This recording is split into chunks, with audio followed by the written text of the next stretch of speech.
Microfinance програм дээр авлага өгүүлгийн зээлтэй тохиолдолд үлдэгдэл дээр нь хэрхэн хашийн тэгштэл хийх талаар авч үзье. За жишээ нь Царцаа намжилт компани худалдаа хөгжлийн банкны долларын зээлийн үлдэгдэл. За эхний үлдэгдэл маань $159,000. За зээл авсан болон зээлийг хэрхэн төлсөн он сар өдөр байж гэн. За тухайн өдрийнх нь Монгол банкны ханш болон зээл төлөлт болон хүүгийн мэдээллүүд нь бол өгөгдөжээ. За тэгэхээр уг мэдээлэлээр үндэслээд Microfinance програмн дээр ханшийн тэгштэл хэрхэн хийх талаар танилцуулъя. За тэгэхээр $159,000 Монгол банкны ханшаар нь үржүүлээд за програмынхаа тооцоо нэгт гэсэн шийтэн дээр оруулж өгнө. За тэгэхээр 223,83,360 за зээлтэй гэсэн мэдээллийг эхний үлдэгдэл дээр зааж өгнө. За мөн 3 сарын 19-ний байдлаар $11,021 зээлийг эргэн төлсөн.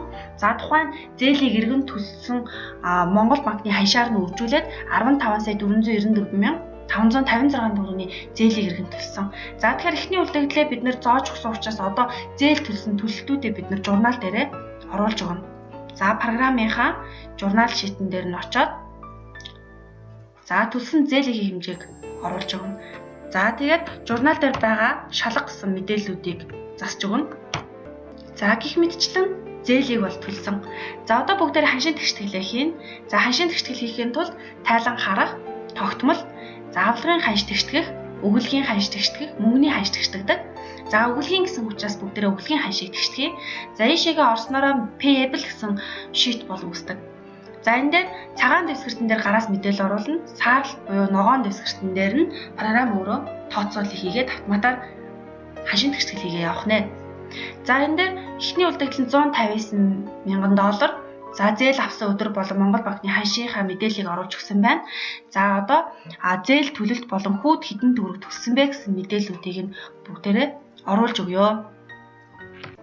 За ингээд мэдээллүүдийг оруулж өгснөөрөө ханшийн тэгштэл маань автоматар ингээд хийгдээд явна гэсэн байна.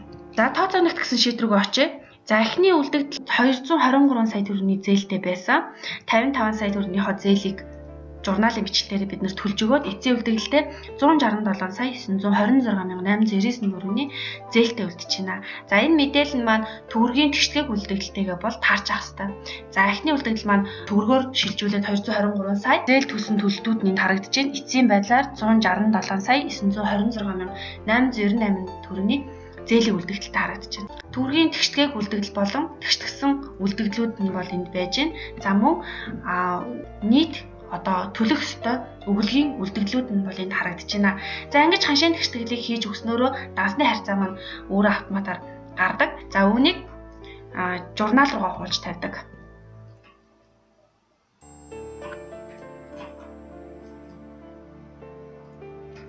За энийг 6 сарын 30-ны өдрөөр ханш тэгшсэн гэж үзье.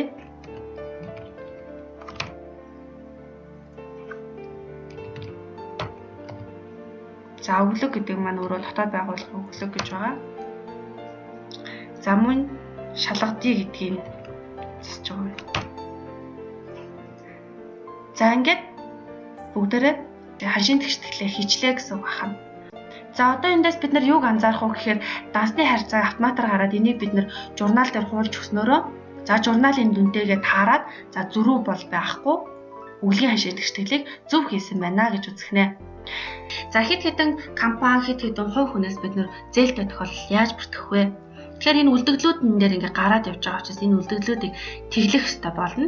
За тэгхийн тулд и багнан дээр end гэж бичиж өгнө. За тэгснээрээ үлдэгдэл маань тэглэгдээд за дараагийнхаа одоо зээлтэй харилцагчийг бүртгэхэд бэлэн болж байна гэсэн үг байна.